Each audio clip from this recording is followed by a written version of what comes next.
말씀은 신명기 5장입니다.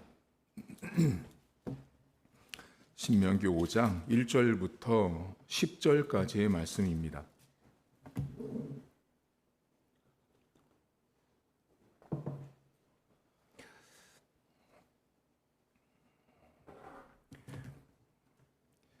신명기 5장 1절부터 10절까지입니다. 신명기 5장입니다. 모세가 온 이스라엘을 불러 그들에게 이르되 이스라엘아, 오늘 내가 너희의 귀에 말하는 규례와 법도를 듣고 그것을 배우며 지켜 행하라. 우리 하나님 여호와께서 호렙산에서 우리와 언약을 세우셨나니 이 언약은 여호와께서 우리 조상들과 세우신 것이 아니요 오늘 여기 살아있는 우리 곧 우리와 세우신 것이라. 여호와께서 산 위 불 가운데에서 너희와 대면하여 말씀하시매 그때 너희가 불을 두려워하여 산에 오르지 못하므로 내가 여호와와 너희 중간에 서서 여호와의 말씀을 너희에게 전하였노라. 여호와께서 이르시되 나는 너를 애굽 땅 종 되었던 집에서 인도하여 낸 내 하나님 여호와라. 나 외에는 다른 신들을 내게 두지 말지니라. 너는 자기를 위하여 새긴 우상을 만들지 말고 위로 하늘에 있는 것이나 아래로 땅에 있는 것이나 땅 밑 물속에 있는 것에 어떤 형상도 만들지 말며 그것들에게 절하지 말며 그것들을 섬기지 말라. 나 내 하나님 여호와는 질투하는 하나님인즉 나를 미워하는 자의 죄를 갚되 아버지로부터 아들에게로 3, 4대까지 이르게 하거니와 나를 사랑하고 내 계명을 지키는 자에게는 1000대까지 은혜를 베푸느니라. 아멘. 하나님께서 이스라엘 백성들에게 십계명에 대한 이야기를 모세를 통해서 다시 들려줍니다. 이스라엘 백성들이 가나안 땅에 들어갔을 때는 우상들이 많을 것이니 절대로 우상을 섬기지 말 것을 말씀을 하세요. 그런데 여러분, 우리가 어제 잠깐 본 것과 유사한 흥미로운 구절이 3절입니다. 여러분 3절을 보시면요, 언약을 얘기하는데 이 언약은 여호와께서 우리 조상들과 세우신 것이 아니요 오늘 여기 살아있는 우리 곧 우리와 세우신 것이라는 말씀을 하시는데요. 여러분 사실은 하나님이 언약을 조상들과 세운 게 아니죠. 조상들과 세웠어요. 조상들과 세웠는데 이 하나님께서 뭐를 강조하시냐면 언약은 과거에 있었던 사건이다. 그런데 그 과거에 언약을 맺었던 그 사건이 조상에서 끝나는 게 아니고 오늘 지금 여기 있는 너희들에게도 동일하게 하나님이 언약을 맺고 있다라는 것들을 강조하고 계세요. 자, 그런데 하나님께서 이스라엘 백성들의 이 정체성, 너희들은 내가 너희들을 탈출시켰다. 우리가 출애굽기라고 알고 있지만 여러분 좀 더 정확히 말하면 탈출기입니다. 탈출기. 하나님이 탈출시킨 거예요. 애굽 땅에서 탈출시켰는데 그때 이스라엘 백성들의 상태를 6절을 보세요. 6절에 이렇게 나옵니다. 나는 너를 애굽 땅 거기 종되었던 집에서 인도했다라는 말을 나올 때 종되었던 집이라는 표현에 잠깐 주목하셔야 돼요. 이스라엘 백성들을 말하기를 뭐라고 표현하냐면 종이었대요. 종. 자, 그러면 이스라엘 백성들을 표현해 주기를 너희들은 종이었어 라는 말은 주인이 따로 있었다란 말이에요. 이스라엘 백성들이 종이었다라는 건 스스로 뭔가를 할 수 있는 능력의 사람이 아니라 누군가의 통제를 받고 있는 사람들. 좀 영적으로 말씀드리면 죄라는 것이 다스리고 있었던 사람들이 이스라엘 백성들이에요. 그러니까 죄의 통제를 받고 있는 사람들. 그게 종되었던 집의 뜻이에요. 주인이 있었어요. 그러면 원래는 죄가 지배했던 사람들을 하나님이 탈출시켰다는 건 무슨 뜻이냐면 주인이 바뀌었다는 뜻이에요. 이 말이. 종되었던 집에서 너희들을 이끌어냈다라는 말은 이스라엘 백성들에게 모세를 통해서 이렇게 말하는 거예요. 얘들아, 너희들은 이제 주인이 바뀐 인생이야.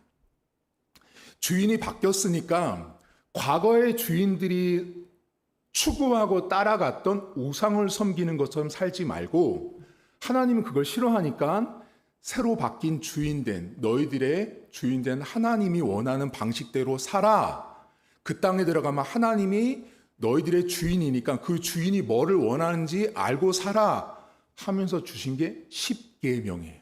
오늘 여러분 성경책 제목에 보면 십계명이라고 나와 있을 거예요. 그러니까 지금 십계명은 뭐냐면 주인이 바뀐 걸 말해주는 거예요. 과거의 주인에서 현재의 주인이 바뀌었는데, 과거의 주인은 우상을 섬기는 주인이었고요. 지금의 주인은 우상이 아닌 십계명을 주는 주인인 거예요. 그 주인인 하나님께서 이렇게 너희들을 이끌어냈으니 내가 너에게 준 계명대로 살아, 이렇게 말씀을 하신 다음에 우리가 주목할 게 있어요, 여러분. 오늘 9절과 10절을 보셔야 되는데요. 이 9절과 10절을 보시면 그것들에게 절하지 말며 그것들을 섬기지 마라. 이거 예배하지 말라라는 거예요. 한마디로 내 하나님 여호와는, 자, 질투하신대요. 그런데 질투하는 하나님인즉하고 그 다음 밑줄을 치시면 이 부분을 많은 성도들이 또 어제처럼 훅 지나가는 부분입니다. 그게 뭐냐면 나를 미워하는 자의 죄를 갚되라는 부분이에요. 아버지로부터 아들에게로 3, 4대까지 이르게 하신대요. 자, 여기 본문에 나를 미워하는 자의 죄의 값, 나를 미워한다라는 표현을 쓰시거든요. 근데 제가 지금까지 설교를 하고 많은 사람들을 만나봤을 때 이 우상을 쭉 말씀하시는 본문 안에 나를 미워하는 자의 죄값, 이 부분을 많은 성도들이 놓치시더라고요. 자, 그러면 생각해 보셔야 돼요. 나를 미워하는 자? 이 나를 미워하는 자는 지금 결론적으로 누구를 말할까요? 여기 미움이라는 단어가 나와요. 이 미움은 누구를 말하는 거예요? 곧 우상을 섬기는 자들인 거예요. 그러면 뒤집으면 우상을 만들고 우상을 예배하고 우상을 따르고 하나님이 아닌 것을 더 신봉하고 따르는 사람들은 결론적으로 하나님을 미워하는 자인 거예요. 자, 그러면 여러분들 쉽게 말씀드릴까요? 여러분들이 하나님을 미워하는 방법이 뭔지 아세요? 목사님, 저는 집에 우상단지가 없어요. 저는 뭐 조각해서 만들어 놓은 것도 없어요. 그러니까 저는 하나님을 미워하지 않아요. 과거로 치면 그럴 수 있어요. 근데 지금으로 치면요, 뭔지 아세요? 여러분, 지난 시간에 우상이 어디 있어요? 우리 마음에 있죠.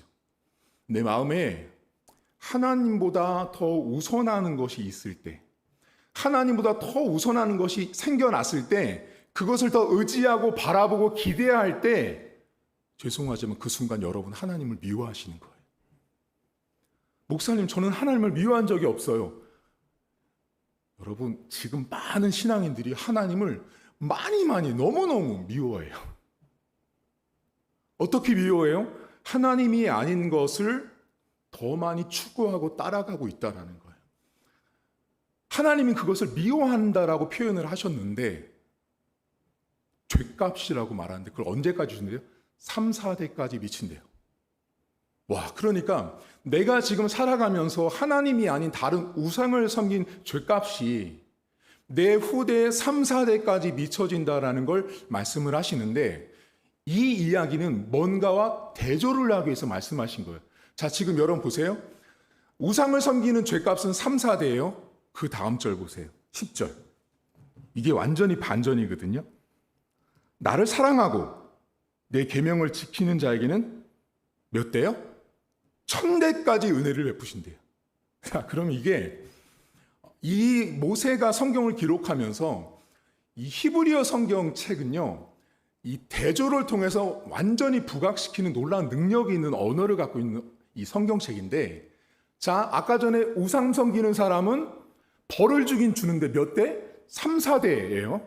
자, 그러면 계명을 지키는 사람들에게는 그 축복을 주시는데 몇 대? 1000대예요. 자, 그럼 비교해 보세요. 3, 4대와 1000대를 비교할 때, 그럼 하나님이 이 얘기를 하는 게 아니에요. 얘들아, 잘못하면 3, 4대니까 조금만 내가 징벌하고 그거 빨리 끝나면 돌아와. 그게 아니고요. 뒤쪽에 있는 이 천대를 강조하려고 3, 4대가 나와서 비교를 딱 하고 있다는 걸 보셔야 돼요. 자, 그러니 보세요. 우상을 섬기는 사람들의 죄를 3, 4대인데 우상이 아닌 하나님의 계명을 지키는 사람들에게 주는 복이 1000대니 그럼 여러분에게 한번 여쭤볼게요. 여러분 뭐를 선택하시겠어요? 이건 엄청난 비교인 거예요.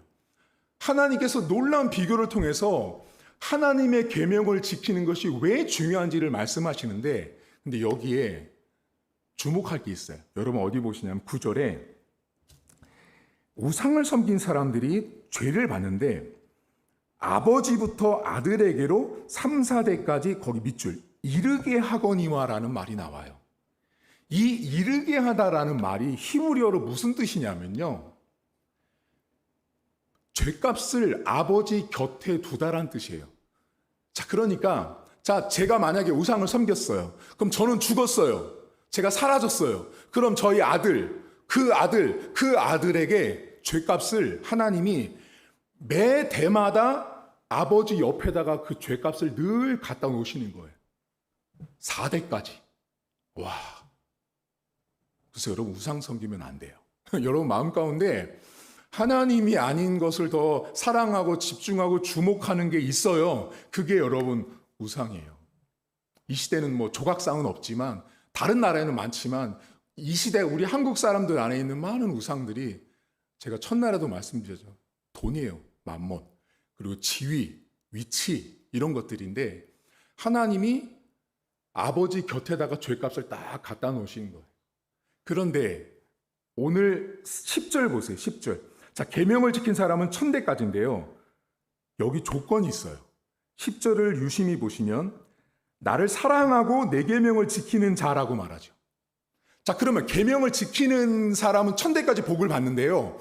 하나님이 그 계명을 지키는 사람에게 주는 1000대의 복을 그 출발이 뭐였냐면 나를 사랑하는 자예요. 자, 그러니까 계명을 어떻게 지키라는 거예요? 사랑하고 지키라는 거예요. 계명을 지킬 때는요, 반드시 사랑이라는 게 전제가 되고 사랑하는 거예요. 그럼 여러분 여쭤볼게요. 여러분은 계명, 자, 우리말로 치면 이게 성경책이잖아요. 성경책을 사랑해요. 목사님, 저 성경을 너무 사랑해요. 성경책을 여러분 사랑하는데 이 사랑하는 조건이 목사님이 설교했으니까, 부모님이 지키라고 하니까, 암송하라고 하니까 그런 지킴이 아니라 하나님을 정말 사랑해서 지켜야 한다라는 거예요. 여러분 만약에 우리가 성경책을 읽고 묵상하고 설교를 듣는데 이 계명을 말씀을 지키는데 사랑이 없다라는 건 마치 뭐와 같은지를 예를 드릴게요. 예를 들면 저랑 우리 김지사님이랑 너무 사랑하는 사이예요. 집사님 너무 사랑하는 사이인데 10년을 사랑했어요. 10년을 사랑하는데 만날 때 너무 좋고 너무 사랑해. 근데 사랑해 이렇게 말하잖아요. 그러니까 너무너무 아끼고 사랑하는데 헤어지고 나서는 뒤로 가면서 난 너 사랑하지 않아. 이건 사랑이 아니죠. 10년을 같이 있었던 게 중요한 게 아니라 정말로 사랑해야 되는데 헤어지고 나면 사랑하지 않아라는 마음이 내 마음에 든다면 그건 진짜 사랑이 아닌 거예요. 여러분 계명을 지킬 때요. 누가 시켜서가 아니고 여러분들이 말씀을 되게 사랑하셔야 돼요. 자, 그러면 목사님 어떻게 사랑해야 될까요? 언제부터 사랑해야 될까요? 방법이 뭘까요? 알려드릴게요. 여러분들이 하나님 말씀을 사랑하는 방법이 뭔지 아세요? 그 출발이요. 놀랍지만 이 강단이에요. 이게 무슨 말이냐면요. 여러분들이 하나님의 말씀을 사랑하는 그 출발은요. 앞에서 설교를 하고 있는 목회자가 말씀을 먼저 사랑해야 돼요. 제가 하나님 말씀을 너무 사랑해가지고요. 이 말씀에만 진짜 올인하는 사람이 돼야 돼요. 제가 이 말씀을 너무 사랑해야 돼요. 이 계명을. 하나님 말씀을 연구하고 묵상하고 찾아보고 해결하고 답을 얻으려고 하는 거에 제가 목숨을 바쳐야 돼요. 그럼 어떤 증상이 나타나냐면 여러분들이 성경은 말씀은 저렇게 사랑하는 것을 여러분들이 누굴 통해서 배워야 하냐면 저를 통해서 배우시는 거예요. 저 여러분 여쭤볼게요. 제가 만약에 강당 나가지고요 설교를 하는데 말씀을 깊이 하나하나 꼼꼼하게 세밀하게 섬세하게 여러분에게 전하지 않잖아요. 그럼 마치 뭐와 같은지 아세요? 여자친구가 오늘 너무 이쁘게 치장을 하고 나온 거예요. 남자친구한테 잘 보이려고 머리도 했고 핀도 바꿨고 스카프도 하고 구두도 바꾸고 다 바꿨어. 근데 남자친구가 아무것도 몰라보는 거예요. 바꿨는데 알아봐야 되잖아요. 어떻게 되는 게 결과적으로 제가 성경을 열심히 사랑하고 연구하는 걸 여러분들이 보고 배우고 저렇게 말씀을 사랑하고 있구나가 출발이 여기부터 시작돼야 돼요. 그럼 여러분들은 자연스럽게 목사님처럼 하나님 말씀을 보고 묵상하는 것이 하나님의 말씀을 사랑하는 거구나가 돼요. 그러면 자연스럽게 여러분 인생 가운데 밖에 나가서도 하나님 말씀을 허투루 듣지 않고 막 듣지 않는 거죠. 귀하게 보는 자세가 되는 거예요. 자, 그런데 오늘 본문에 여러분 계명을 사랑하면서 지키는 사람들에게 천대까지 복을 준다 그러거든요. 자, 그러면 천대를 한번 잠깐 생각해 보셔야 되는데, 자, 천대까지는 언제예요? 내가 죽고 나서도 천대거든요. 보이세요? 혹시? 여러분들의 천대가 보이시는 분? 여러분의 천대가 안 보인다고요. 제가 오늘 여기 앉아가지고 목사님도 계명을 너무 사랑해서 설교를 하고 성도님들 계명을 너무 사랑해서 막 묵상해요. 아멘해요 막. 근데 하나님이 천대까지 복을 준대요. 근데 그것도 아멘했어. 여쭤볼게요. 천대에 무슨 뭐가 보이세요? 당장 내일도 안 보이는 우리 인생인데 천대요 목사님? 천대가 안 보인다고요. 근데 지금 이 말이 뭐를 함축하고 있는지를 보셔야 돼요. 뭐를 함축할까요? 네가 죽은 뒤에 너하고 했던 그 약속을 그 천대 뒤에 지킨다면 오늘 너에게 내가 축복하지 못하겠냐? 여러분들은 천대 뒤에 축복하신 하나님을 죄송하지만 죽었다 깨어나도 못 봐요. 저도 못 보고요. 경험할 수 없는 하나님이에요. 그 경험할 수 없는 천대 뒤의 하나님이 그렇게 약속하시는데 지금 오늘 너에게는 내가 지극히 축복하는 것이 당연하지 않겠냐라는 게 이 안에 함축되어 있어요. 여러분, 하나님의 계명과 우상은 극적인 대조를 이루고 있습니다.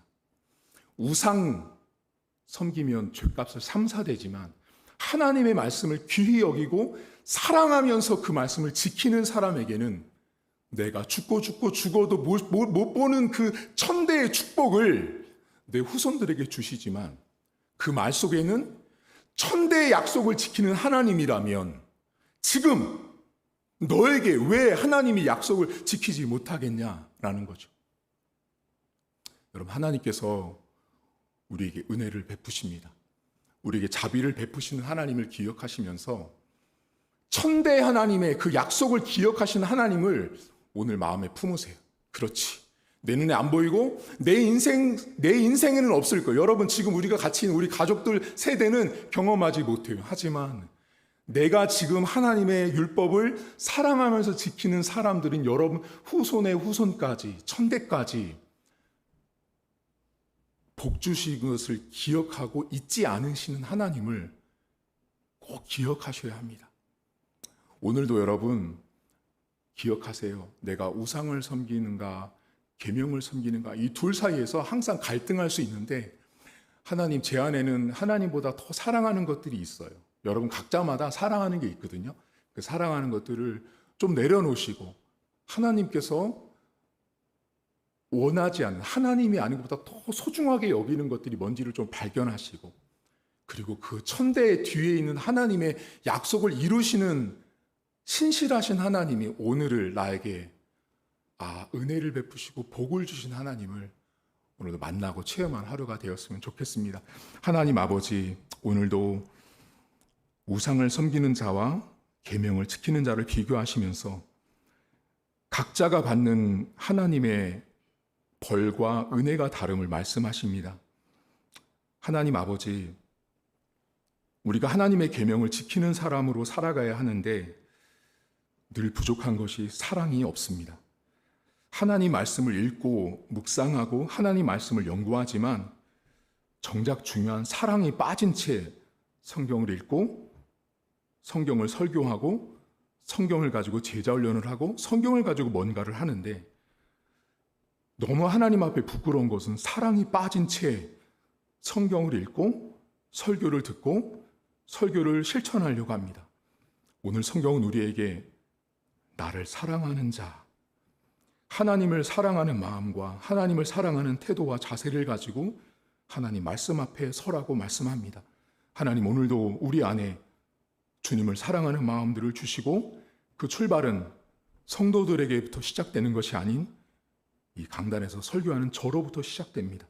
제가 하나님 말씀을 사랑하지 않는데, 제가 하나님 말씀을 사랑하는 방법대로 제가 하나님의 말씀을 더 깊이 사랑하는 모습을 성도들에게 보여주지 않는데 성도들이 어떻게 하나님 말씀의 귀함을 알고 성도들이 하나님의 말씀을 어떻게 소중하게 여기겠습니까? 하나님, 제가 지금 갖고 있는 이 마음, 20대부터 지금까지 하나님 그 말씀의 귀함을 알고 그 말씀을 세미하게, 섬세하게, 꼼꼼하게, 성실하게 하나님 앞에 지금까지 온 것처럼 제가 죽어서 천국 가는 그날까지 이 강단에서 하나님 말씀을 사랑하는 목회자로, 사랑하는 목자로 하나님 앞에 서게 하시고 성도들 앞에 서게 하셔서 성도들이 저에게 다른 것을 보고 배우는 것이 아니라 우리 목사님이 성경을 어떻게 귀하게 여기시고 그 성경을 사랑하는 그 마음이 어땠는지를 그것 하나 배워서 훗날 천국 가서 만나서 그 이야기만 하는데도 시간이 부족한 우리의 삶이 될 수 있도록 도와주시고 우리가 하나님 말씀을 사랑하는 것이 얼마나 귀한지를 보게 하시고 천대 뒤에도 축복하시는 하나님이라면 오늘 나에게 축복하신 하나님은 어쩌면 너무도 당연한 하나님이라는 사실을 기억하게 하시고 내가 만날 수 없는 천대 뒤의 하나님, 내가 한 번도 만나볼 기회조차 없는 천대 뒤의 하나님이라면 지금 나에게 오늘도 언약을 맺으시고 약속하시고 신실하신 그 하나님의 축복이 오늘 사랑하는 성도들과 우리 자녀들에게 넘쳐날 수 있도록 하나님 도와주옵소서. 젊은 자녀들에게 천대가 보이지 않습니다. 하지만 하나님, 이 젊은 자녀들이 하나님의 계명을 지키는 것이 내 후손의 후손이 복을 받는 놀라운 축복의 길이라는 사실을 기억하게 하시고 세상의 그 어떤 종교에도 계명을 잘 지켜서 천대까지 복을 준다고 하는 종교는 기독교밖에 없고 그 복을 주시는 하나님밖에 없음을 믿음으로 고백하게 하셔서 오늘도 주의 말씀을 사랑으로 읽고 묵상하고 가슴에 새기며 그 말씀을 지켜나가는 하루가 될 수 있도록 은혜를 베풀어 주옵소서. 감사드리며 예수님의 이름으로 기도하옵나이다. 아멘. 하늘에 계신 우리 아버지, 아버지의 이름을 거룩하게 하시며 아버지의 나라가 오게 하시며 아버지의 뜻이 하늘에서와 같이 땅에서도 이루어지게 하소서.